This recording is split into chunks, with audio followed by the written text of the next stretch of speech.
Abonnez-vous à Confession interdite. Maintenant, commençons. Romain Delorme avait appris à vivre avec les fantômes. 3 ans après la mort de Sophie, son souvenir flottait encore dans chaque recoin de leur maison de Lyon. La tasse de café qu'elle avait ébréchée pendant leur lune de miel. Le carnet de mots croisés à moitié terminé sur la table de nuit. Le jardin qu'elle avait planté et que Romain n'avait jamais eu le cœur d'arracher. Mais la lumière la plus vive dans ces ténèbres était Emma, leur fille de 12 ans, qui avait hérité des yeux verts perçants de Sophie et de sa détermination inébranlable. Romain avait fait carrière comme enquêteur spécialisé dans les accidents industriels, un travail qui exigeait une attention méticuleuse aux détails et un besoin presque obsessionnel de comprendre comment les choses tournaient mal. Après la rupture d'anévrisme soudaine de Sophie, il s'était jeté à corps perdu dans le travail, espérant peut-être que s'il parvenait à résoudre les désastres des autres, il pourrait d'une manière ou d'une autre donner un sens au sien. Emma avait 9 ans quand ils avaient perdu Sophie. Aujourd'hui, à 12 ans, elle affirmait sa propre personnalité. Têtue, brillante, et beaucoup trop perspicace pour son âge. « Papa, mamie Chantal veut vraiment que je vienne la voir », avait dit Emma 2 semaines plus tôt, assise à la table de la cuisine avec ses devoirs de maths étalés devant elle. Elle dit que le chalet est magnifique à la fin du printemps, et qu'elle se sent seule là-haut. Romain avait hésité. Le chalet de Chantal Lemaire se trouvait à 3 heures de route vers l'est, au fin fond des bois dans le Jura, près de la frontière suisse. La mère de Sophie s'y était retirée après la mort de son mari, préférant l'isolement à la pitié des voisins. Romain comprenait cette impulsion, même s'il avait fait un choix différent. « Je ne sais pas, ma puce. C'est vraiment isolé. Mamie a besoin de sa famille. Maman aurait voulu qu'on soit là pour elle. » L'évocation de Sophie avait clos le débat, comme Emma savait que ce serait le cas. Romain avait conduit Emma là-bas 2 vendredis auparavant, avait passé le week-end à aider Chantal à réparer un toit qui fuyait, et avait laissé sa fille sur place pour un séjour prévu de 2 semaines. Le neveu de Chantal, Jérôme, était là aussi. C'était un homme discret d'une trentaine d'années qui était récemment revenu dans la région après avoir passé des années à Paris. Romain l'avait rencontré une seule fois auparavant, aux funérailles de Sophie, et l'avait trouvé quelconque. Assez sympathique, mais parfaitement oubliable. L'appel est arrivé un mardi après-midi. Romain était sur un chantier à Vénissieux, en train d'examiner l'effondrement d'un échafaudage d'entrepôt, quand son téléphone a vibré. Pas un appel, mais une notification de message vocal. Emma appelait rarement pendant la journée, respectant ses heures de travail, mais il lui arrivait d'envoyer des SMS. Là, c'était différent. Il s'est éloigné de l'équipe et a appuyé sur lecture.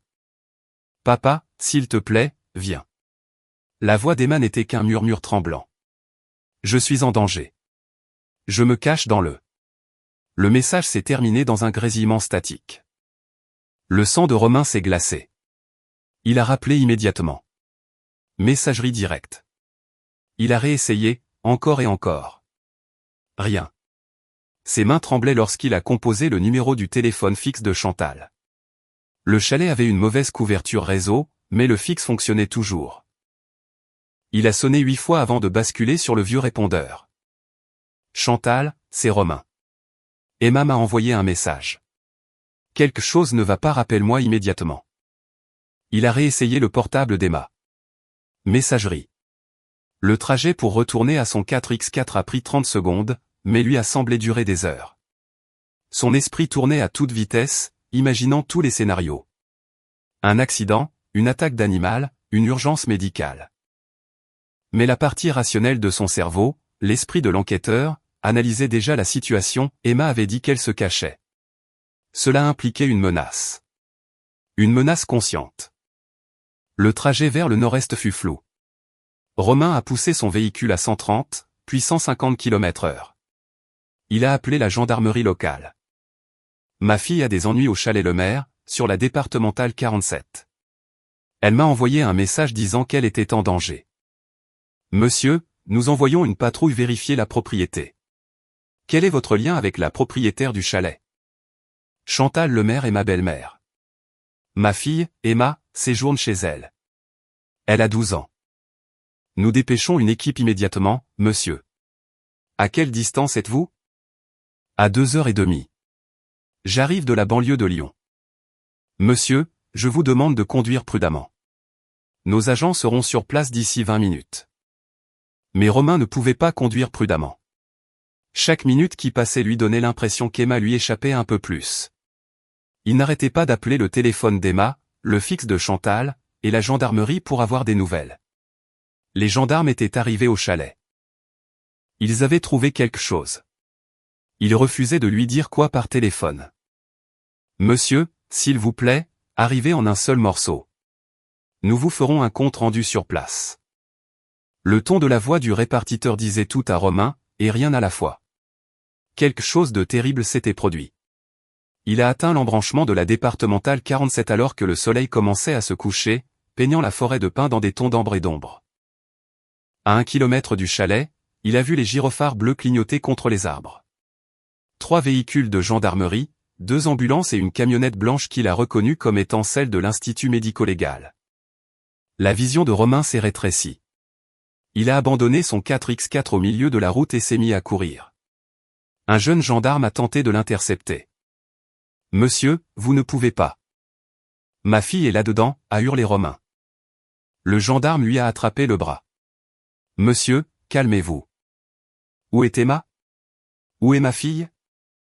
Un gendarme plus âgé s'est approché, le visage grave. « Monsieur Delorme. Je suis l'adjudant Marcel Bonnet. Nous nous sommes parlé au téléphone. Où est Emma ?»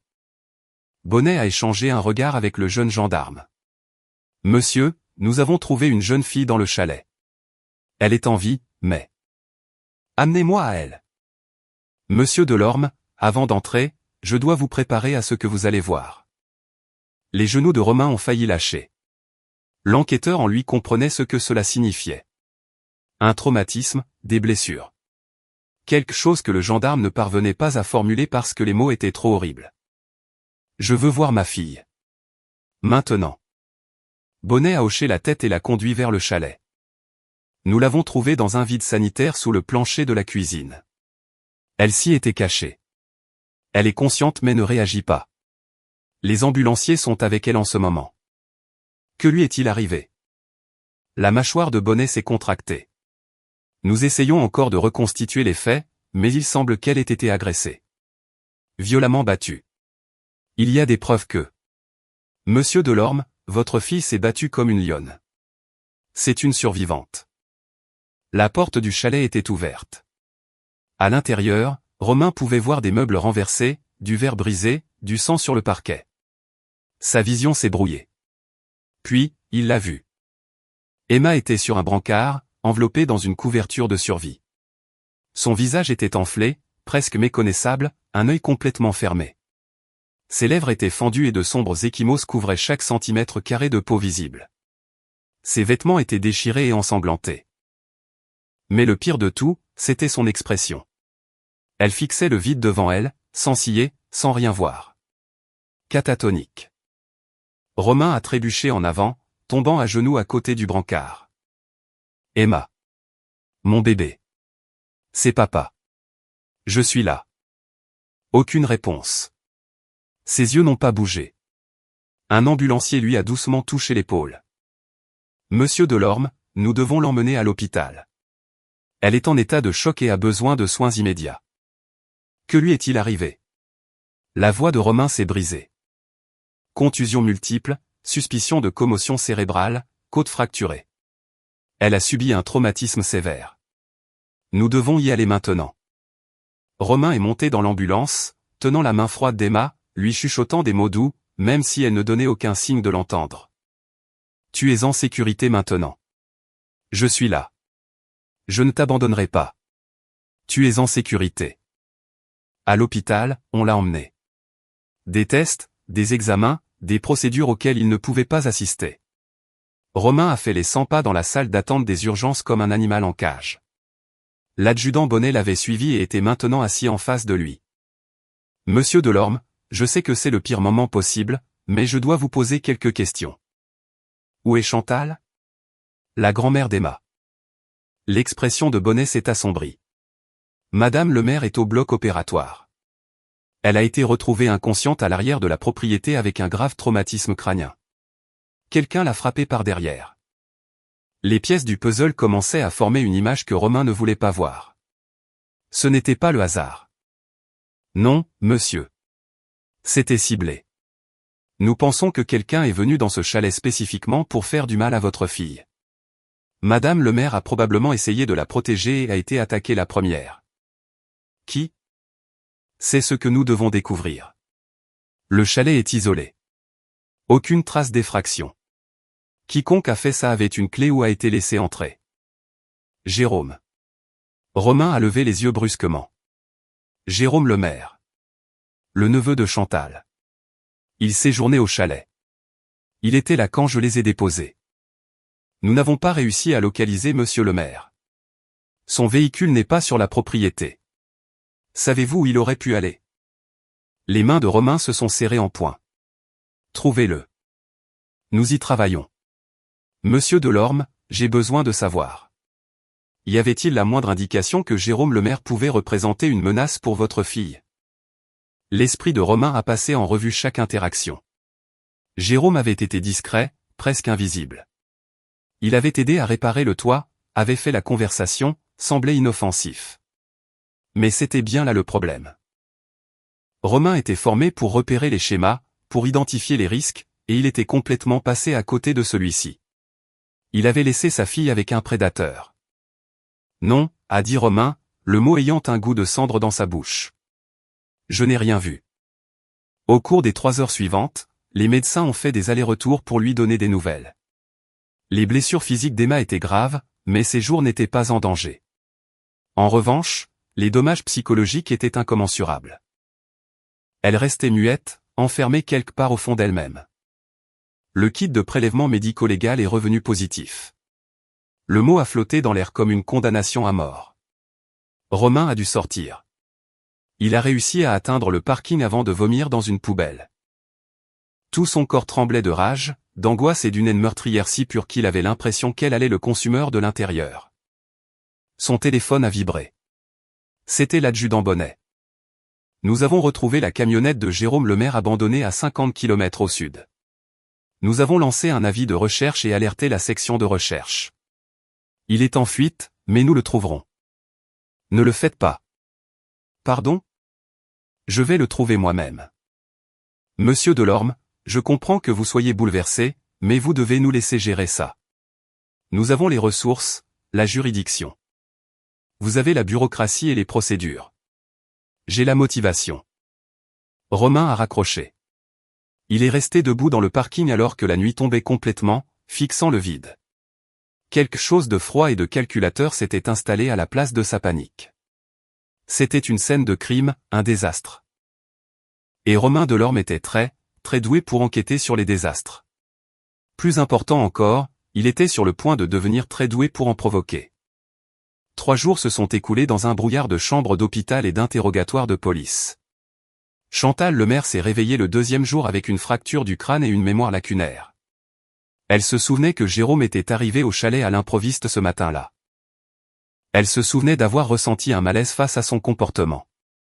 Ensuite, plus rien jusqu'à son réveil à l'hôpital. Emma restait enfermée en elle-même. Les médecins disaient qu'elle souffrait d'un grave traumatisme psychologique et de dissociation. Elle pourrait revenir à elle.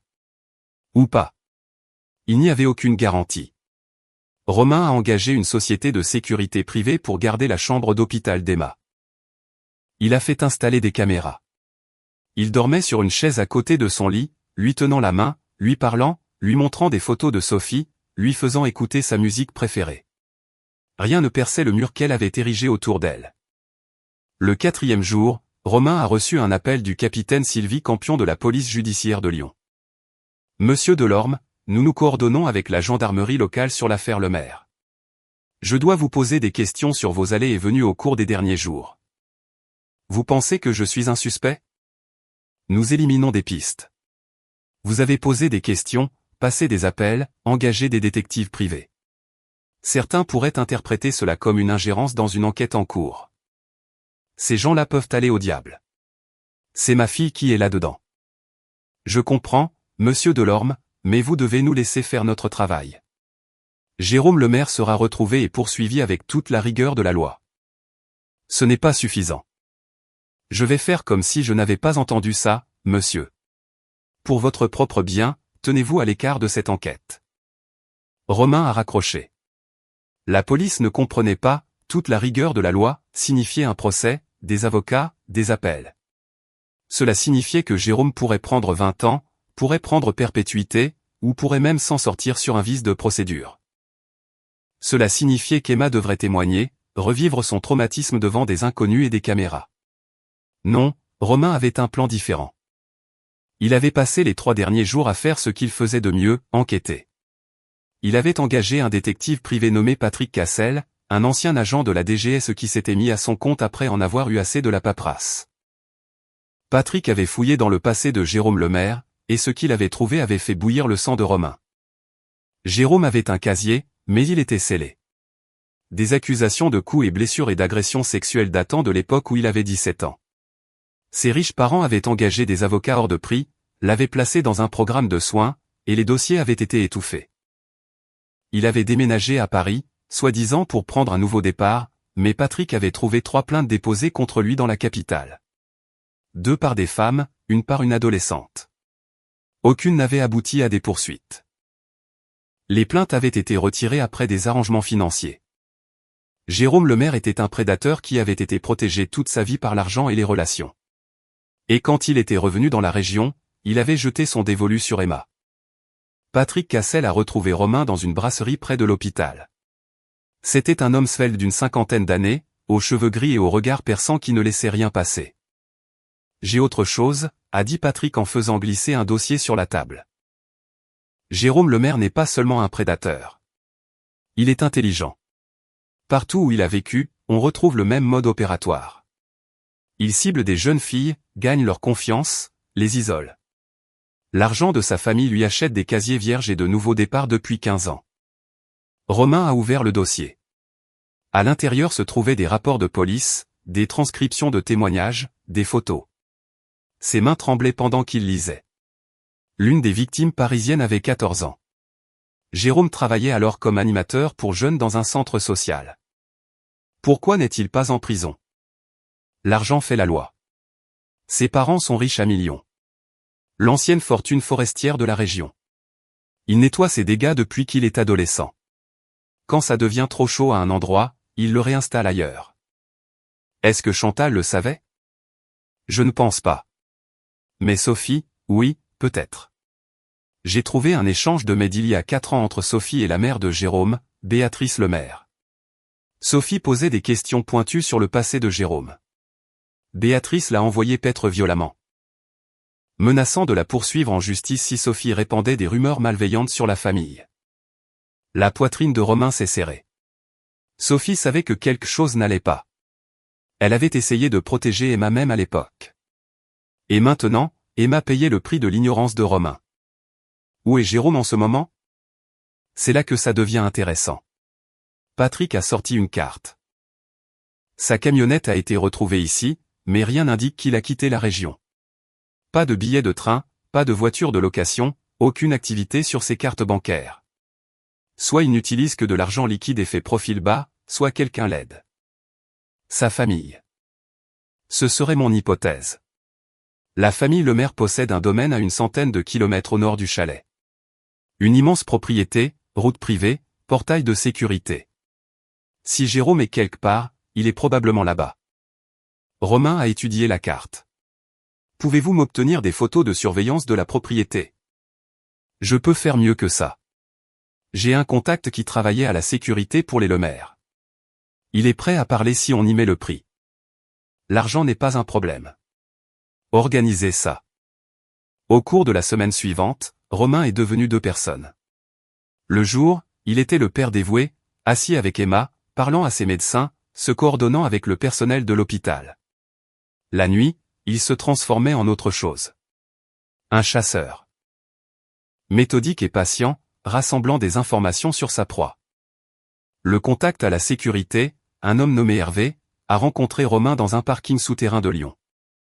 Le domaine Lemaire est une véritable forteresse, a déclaré Hervé en montrant les plans sur sa tablette. Maison principale, 3 maisons d'amis. Poste de contrôle au portail principal et à l'entrée de service. Mais la famille est paranoïaque à propos de la sécurité extérieure après un cambriolage il y a 15 ans. Ils ne font pas confiance aux sociétés de sécurité privées. Tout est géré par des membres de la famille ou du personnel de maison trié sur le volet. Donc Jérôme pourrait s'y cacher et personne en dehors de la famille ne le saurait. Exactement. Et même si les flics obtiennent un mandat, les Lemaire ont assez d'avocats pour faire traîner les choses pendant des mois. Qu'en est-il des failles de sécurité? Hervé a souri. Il y a toujours des failles. Le domaine borde la forêt domaniale. Pas de clôture de ce côté-là, juste des barrières naturelles et quelques détecteurs de mouvement. Le système est vieux.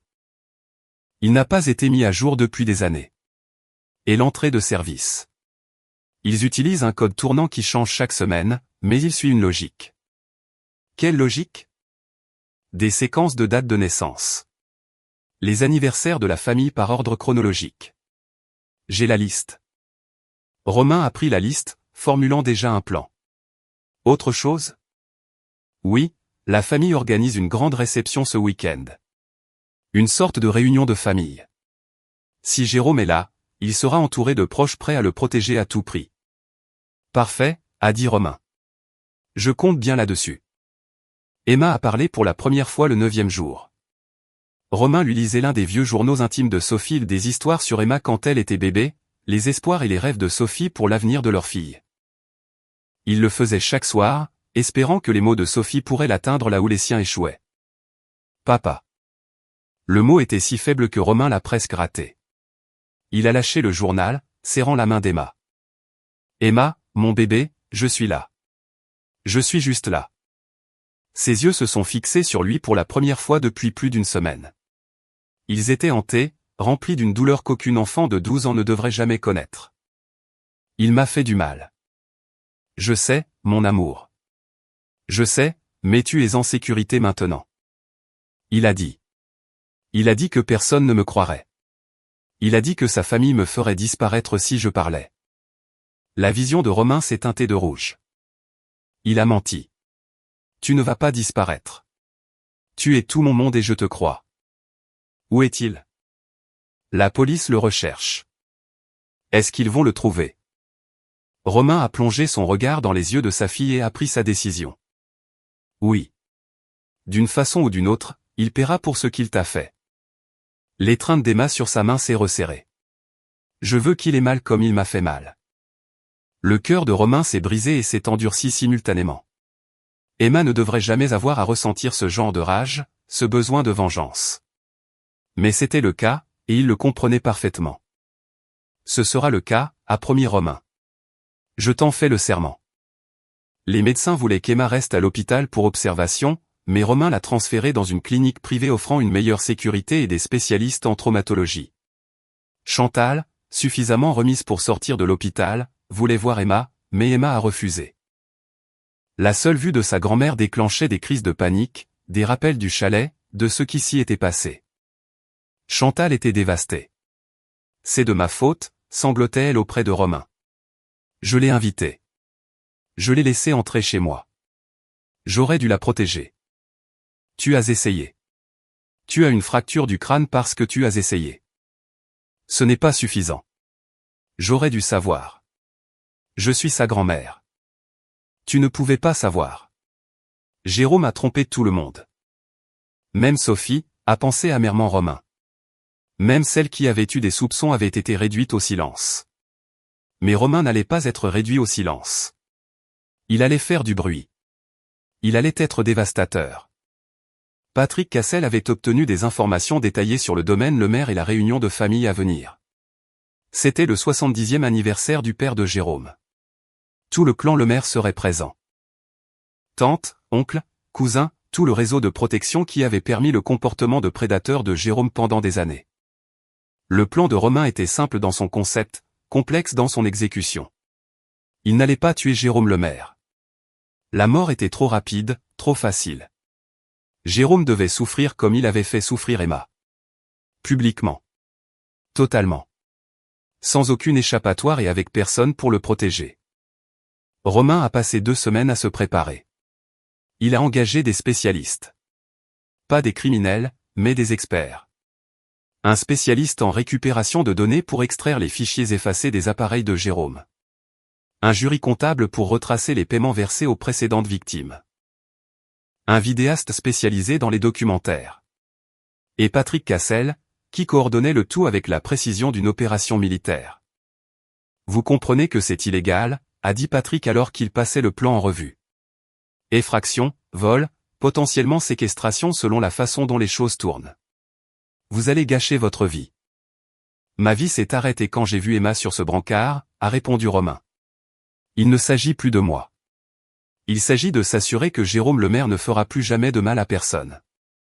Les flics pourraient encore l'attraper. Le mettre en prison légalement. Pourrait. Peut-être. Probablement pas. Sa famille le protégera. Ils l'ont toujours fait. Romain a regardé Patrick. J'ai besoin de savoir que vous en êtes. Si vous avez des doutes, partez maintenant. Patrick est resté silencieux un long moment. Puis il a ouvert son ordinateur portable. La réception est ce samedi. La sécurité sera plus légère que d'habitude. Ils ne veulent pas que la fête de famille ressemble à un état policier. La fenêtre de tir se situe entre 21h et minuit. Romain a souri pour la première fois en 2 semaines. Ce n'était pas un sourire bienveillant. Le samedi est arrivé avec un ciel dégagé et une météo exceptionnellement douce pour la saison. Romain a passé la journée avec Emma, qui faisait de lents progrès avec son thérapeute spécialisé. Elle parlait davantage, même si les cauchemars la réveillaient encore en hurlant. Les médecins affirmaient que la guérison prendrait des mois, peut-être des années. Certaines cicatrices ne guériraient jamais. À 19h, Romain a embrassé le front d'Emma et lui a dit qu'il l'aimait. Elle lui a serré la main. « Est-ce que tu vas le trouver ?» Romain a hoché la tête. « Oui. »« Bien. Fais-lui peur, papa. Fais-lui ressentir ce que j'ai ressenti. »« Je le ferai, ma puce. Je te le promets. » Romain a retrouvé Patrick dans une zone de rassemblement à 15 km du domaine Lemaire. 2 autres hommes étaient là. Maxime Chopard, le spécialiste des données, et Bruno Jean, le vidéaste. Tous étaient vêtus de tenues tactiques noires. « Tout le monde est clair sur le plan ?» a demandé Romain. Maxime a hoché la tête. « Je mets la main sur l'ordinateur portable et le téléphone de Jérôme. J'extrais tout. Fichier supprimé, historique de recherche, communication. On cherche des preuves d'autres victimes et de l'implication de la famille dans la dissimulation de ces crimes. Je documente tout, a ajouté Bruno en vérifiant son équipement caméra. On filme Jérôme en train d'avouer. On filme les membres de la famille qui le protègent. On crée un dossier inattaquable. Et je m'assure qu'on s'en sorte tous vivants, a conclu Patrick. Allons-y. Ils ont approché le domaine par la forêt domaniale, exactement comme Hervé l'avait suggéré. Les détecteurs de mouvement se trouvaient là où Hervé avait dit qu'ils seraient, et Patrick les a désactivés avec une efficacité redoutable.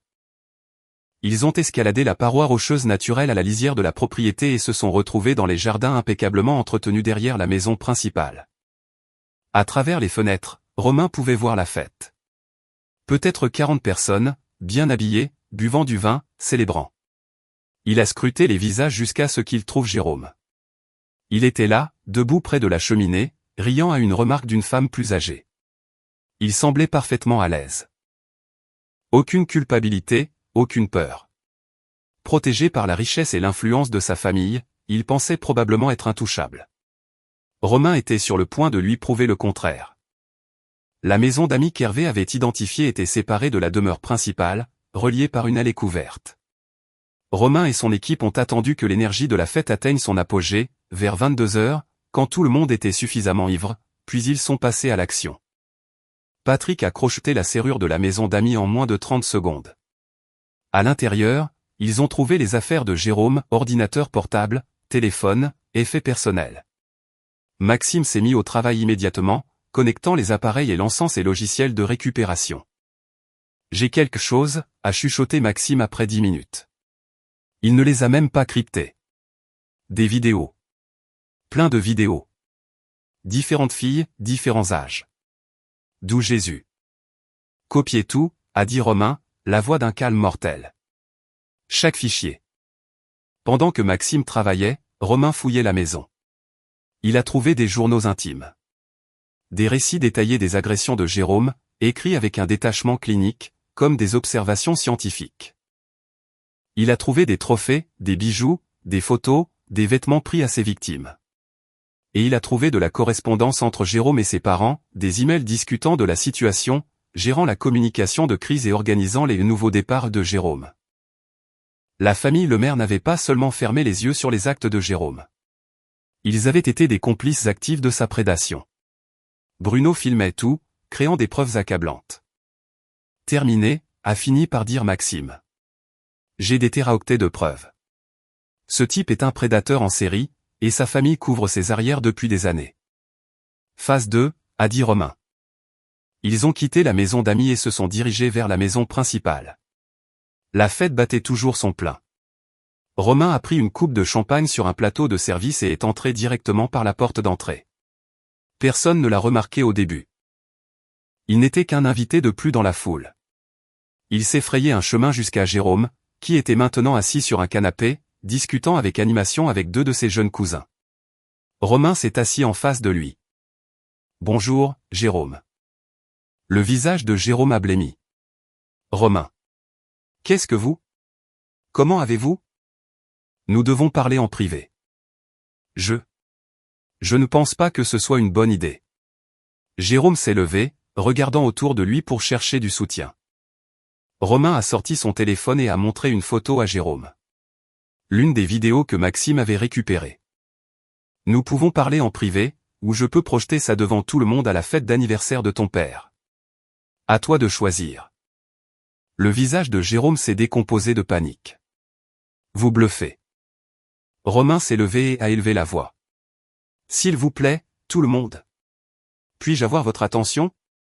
J'ai une petite animation pour l'anniversaire. D'accord, a sifflé Jérôme. Dehors. Maintenant. Ils sont sortis dans le jardin. Jérôme tremblait visiblement. Patrick et Bruno étaient en position dans l'ombre, la caméra de Bruno en train de tourner. Que voulez-vous, a exigé Jérôme.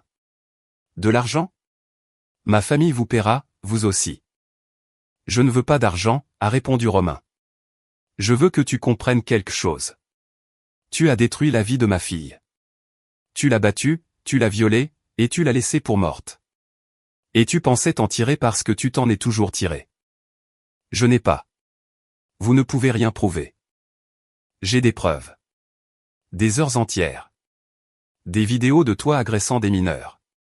Des emails de tes parents qui étouffent l'affaire. Des journaux intimes où tu détailles chaque attaque. J'ai tout. Le visage de Jérôme est passé de la pâleur à une couleur cendre. Que allez-vous faire? Je vais te donner deux options. Option 1, tu retournes dans cette fête, tu avoues tout à ta famille et à la police, et tu passes le reste de ta vie en prison. Et l'option 2. Il n'y a pas d'option 2. C'est le seul choix que tu as. Mais voici ce qui se passera si tu ne le fais pas. Je diffuse tout ce que j'ai trouvé à tous les médias du pays. BFM, TF1, la presse locale, nationale, Internet. Je montre au monde entier ce que tu es exactement. Et comment ta famille t'a protégé. Je fais en sorte que le nom Lemaire soit synonyme de pédocriminalité. Je détruis tous ceux à qui tu as jamais tenu. Vous n'oseriez pas. Tu as 5 secondes pour te décider. Jérôme a regardé autour de lui avec désespoir, comme s'il cherchait une issue de secours. Puis, il a semblé s'effondrer. Qu'est-ce que vous voulez que je dise? La vérité. Chaque victime. Chaque agression. Tout. Ils me tueront en prison, probablement. Ce sont les conséquences de tes actes. Tu as forcé Emma à affronter son pire cauchemar. Maintenant, tu vas affronter le tien. Jérôme s'est mis à pleurer. Pas des larmes de remords, mais de terreur pure. Je vous en supplie. Je suis malade. J'ai besoin d'aide. Ma famille peut me payer des soins. Ta famille te paie des soins depuis 15 ans. Ça n'a pas marché. Tu sais pourquoi? Parce que tu n'es pas malade. Tu es mauvais. C'est différent. Romain s'est approché. Voici ce qui va se passer. Tu vas entrer dans cette maison et dire à ta famille exactement ce que tu as fait à Emma. Ensuite, tu vas appeler la police et faire des aveux. Si tu fais ça, je garderai les preuves. Elles resteront privées. Juste un moyen de pression pour m'assurer que tu ne reverras plus jamais la lumière du jour. Mais si tu fuis, si tu essaies de te cacher, si tu laisses ta famille te protéger une fois de plus, je réduis tout en cendres. Comment je sais que vous tiendrez parole? Tu ne le sais pas. Mais c'est la seule option qu'il te reste. Jérôme tremblait si fort qu'il tenait à peine debout. Romain ne ressentait aucune pitié. Cet homme avait fait du mal à Emma, l'avait brisée, et l'aurait fait à d'autres filles s'il en avait eu l'occasion. On y va, a dit Romain en attrapant le bras de Jérôme. Ils sont retournés à l'intérieur de la fête. Romain s'est placé près de la porte tandis que Jérôme se tenait au centre de la pièce, frissonnant. Papa, a appelé Jérôme. Tout le monde. Je dois vous dire quelque chose. La pièce s'est tue. Le père de Jérôme, un homme à l'allure distinguée aux cheveux argentés, a froncé les sourcils. Jérôme, ce n'est pas le moment pour. J'ai fait du mal à une petite fille, a lâché Jérôme. Il y a 2 semaines. Emma Delorme. Je l'ai battue. Et je l'ai violée. Et je l'ai laissée pour morte. La pièce a explosé. Des halètements, des cris, des dénégations. La mère de Jérôme a hurlé. Son père s'est précipité en avant. Jérôme, tais-toi. Ne dis plus un mot. Je ne peux pas m'arrêter, a dit Jérôme, les larmes coulant sur son visage. J'en ai blessé tellement. Je suis malade. Je dois avouer. Je dois. Son père l'a giflé violemment. Ferme-la. Tu ne sais pas ce que tu dis. Tu es ivre. Tu fais une crise de nerfs. Il sait exactement ce qu'il dit, a lancé Romain depuis l'encadrement de la porte. Et vous aussi. Vous couvrez les crimes de Jérôme depuis 15 ans. Vous payez les victimes, vous faites sceller les dossiers, vous le déplacez de ville en ville à chaque fois qu'il s'en prend à une autre enfant. Tous les regards se sont tournés vers Romain. Le visage du père de Jérôme est devenu violet de rage. Qui diable êtes-vous? Romain Delorme. Le père d'Emma. Sécurité, a hurlé monsieur le maire. Virez cet homme de chez moi. Vous n'avez pas de sécurité, a déclaré calmement Romain. Juste des membres de la famille. Et je ne pense pas qu'ils auront envie de protéger Jérôme quand ils entendront ce que j'ai à dire. Romain a sorti une tablette et l'a connectée à la grande télévision de la pièce. Je vais vous montrer à tous qui est vraiment Jérôme le maire. Ce qui a suivi fut un chaos total. Romain a diffusé des extraits des vidéos de Jérôme. Pas les agressions complètes, juste assez pour montrer les visages, les dates, l'ampleur de sa prédation. 12 victimes sur 15 ans. Certaines à peine âgées de 10 ans. Les membres de la famille ont commencé à crier, à pleurer, certains essayant de fuir. La mère de Jérôme s'est évanouie. Son père s'est jeté sur Romain, mais Patrick s'est interposé, le maîtrisant. La gendarmerie est déjà en route, a annoncé Romain. Je les ai appelés avant d'entrer. Ils seront là dans 10 minutes. Jérôme va tout avouer. Et je remets toutes les preuves que j'ai rassemblées. Chaque vidéo, chaque email. Chaque pot de vin. L'implication de la famille Le Maire dans la dissimulation de ces crimes fera l'objet d'une enquête approfondie. Vous ne pouvez pas faire ça, a grondé le père de Jérôme. Nous allons vous poursuivre en justice jusqu'à ce que vous soyez ruinés. Nous allons vous détruire. Vous êtes libre d'essayer. Mais voilà le problème avec les preuves, une fois qu'elles sont dans la nature, on ne peut plus les arrêter.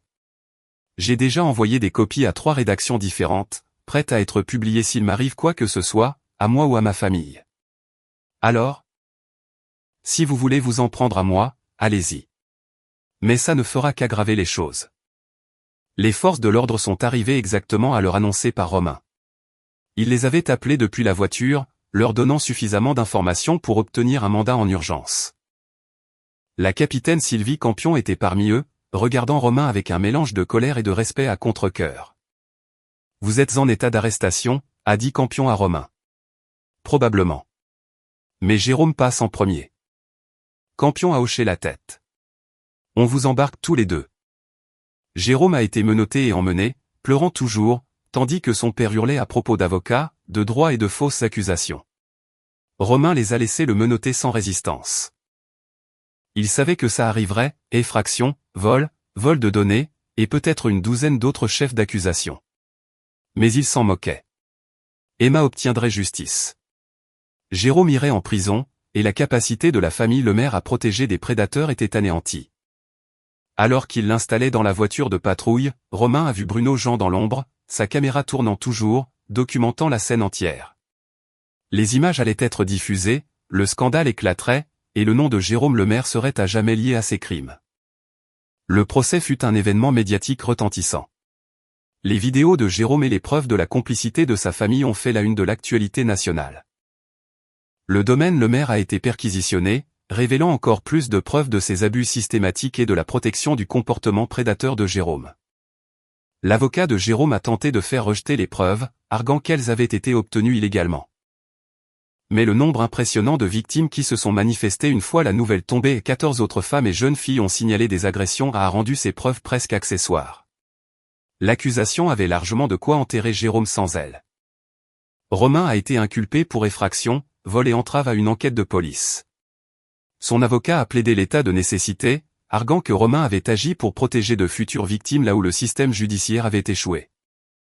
Le jury a délibéré pendant moins de 3 heures avant de l'acquitter de tous les chefs d'accusation. Emma était présente pour le verdict. Encore fragile, mais devenant plus forte chaque jour. Lorsque le « non coupable » a été prononcé, elle a serré la main de Romain. Jérôme Lemaire a été reconnu coupable de 17 chefs d'accusation de viol, tentative de meurtre et de toute une litanie d'autres crimes. Ses parents ont été inculpés pour entrave à la justice et complicité. L'empire forestier de la famille s'est effondré lorsque leurs partenaires ont fui et que les investisseurs ont retiré leur financement. Lors du prononcé de la peine, Emma s'est levée pour faire une déclaration en tant que victime. Romain avait essayé de l'en dissuader, mais elle avait insisté. « Vous avez essayé de me détruire », a-t-elle dit en regardant directement Jérôme pour la première fois depuis l'attaque. « Vous avez essayé de me faire disparaître. Mais je suis toujours là. Je suis marqué. Je suis changé. Mais je suis toujours là. Et c'est vous qui allez disparaître dans une cellule pour toujours. » Le juge a condamné Jérôme à la réclusion criminelle à perpétuité incompressible. Il mourrait en prison. Alors qu'on emmenait Jérôme, il a jeté un dernier regard à Romain. Il n'y avait plus aucune défiance en lui, aucune arrogance présomptueuse. Juste de la peur, et la certitude que ses victimes avaient gagné. À la sortie du tribunal, les journalistes se sont agglutinés. Romain a fait une brève déclaration, remerciant le parquet et les victimes qui avaient eu le courage de témoigner. Puis il a pris la main d'Emma et s'est éloigné des caméras, de ce cirque, de tout ça. Ils ont conduit jusqu'à la tombe de Sophie. Romain y venait chaque semaine depuis sa mort, mais Emma n'avait pas eu la force d'y faire face jusqu'à maintenant. « Coucou, maman », a dit doucement Emma en touchant la pierre tombale. « Ça va. Je veux dire. Ça ne va pas, mais ça ira. Papa s'est assuré que le méchant paie. Tout comme tu l'aurais fait. » Romain s'est agenouillé à côté de sa fille. « Je suis désolé de ne pas t'avoir protégé. Tu m'as protégé. Peut-être pas d'avoir été blessé, mais d'être oublié. Que Jérôme s'en sorte impunément. C'est à ça que ressemble la protection, parfois. » Ils sont restés là jusqu'au coucher du soleil. 3 ans de deuil et 2 semaines d'horreur commençaient enfin à cicatriser à l'ombre de la mémoire de Sophie. Emma ne serait plus jamais la même. Les cauchemars persisteraient. La confiance serait difficile à accorder. Mais elle était forte. Elle avait hérité ça de Sophie. Et elle avait Romain, qui avait prouvé que lorsque sa fille avait le plus besoin de lui, il mettrait le monde à feu et à sang pour la garder en sécurité. Ce soir-là, de retour chez eux, Emma a posé à Romain une question qu'elle gardait pour elle. « Les vidéos que tu as montrées à la fête. Est-ce que tu as vraiment envoyé des copies aux journaux ?»« Non », a avoué Romain. C'était du bluff. Une fois que Jérôme est passé aux aveux et que la police a eu toutes les preuves, il n'y avait plus besoin de traumatiser davantage ses victimes en rendant ces vidéos publiques. Donc, tu as menti. J'ai menti. Emma a souri. Le premier vrai sourire que Romain voyait d'elle depuis la période d'avant le chalet. Bien. Je suis contente que tu saches mentir quand c'est nécessaire. Ça veut dire que tu n'es pas seulement fort. Tu es intelligent. Romain a serré sa fille contre lui. Je ferai toujours tout ce qu'il faut pour te protéger. Toujours. Je sais, papa. C'est pour ça que je n'ai plus peur. Et à ce moment-là, Romain a compris la vérité. Jérôme Lemaire n'avait pas seulement perdu sa liberté. Il avait perdu le pouvoir d'inspirer la peur. Emma avait survécu. Elle avait témoigné. Elle avait gagné. Le fantôme de ce qui s'était passé au chalet les hantrait tous les deux à jamais. Mais Romain avait appris que les fantômes pouvaient être affrontés. Qu'on pouvait les combattre. Et parfois, avec assez d'amour et de détermination, ils pouvaient même être vaincus. 3 mois plus tard, Emma a repris le chemin du collège. Elle avait perdu la moitié de son année scolaire, mais l'établissement s'est montré compréhensif. Elle a rejoint un groupe de soutien pour les survivantes d'agression.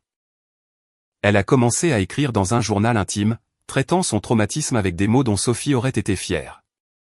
Chantal a déménagé du chalet, l'a vendu, et a utilisé l'argent pour financer une association soutenant les jeunes victimes d'agressions sexuelles. Elle et Emma ont lentement reconstruit leur relation, bien qu'elle ne serait jamais plus tout à fait comme avant. Romain a repris son travail d'enquêteur sur les catastrophes industrielles, avec la même attention méticuleuse aux détails dont il avait fait preuve pour faire tomber Jérôme Lemaire. Mais quelque chose avait changé. Il comprenait désormais que certains désastres ne pouvaient pas être évités, mais seulement survécus et vengés.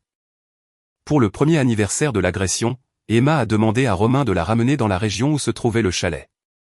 Pas sur la propriété elle-même qui avait été rasée mais sur la route forestière toute proche.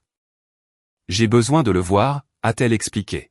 « Pour me prouver à moi-même que je suis plus forte que le souvenir. » Ils se sont tenus sur la route où Romain avait abandonné son 4x4 un an plus tôt, là où il avait couru vers les ambulances et la terrible vérité. Emma a pris une profonde inspiration. « Je ne vais pas laisser ce qui s'est passé me définir », a-t-elle dit. « Je vais me définir moi-même chaque jour. Je vais choisir qui je suis. Et je serai quelqu'un qui a survécu et qui en est ressorti de l'autre côté. » Romain a serré sa fille très fort. « Tu es déjà cette personne, ma puce. Tu as toujours été cette personne. » Sur le chemin du retour, Emma a allumé la radio et a chanté par-dessus une chanson que Sophie adorait. Sa voix était forte, claire, inébranlable. Jérôme Lemaire avait essayé de la détruire. Il avait échoué.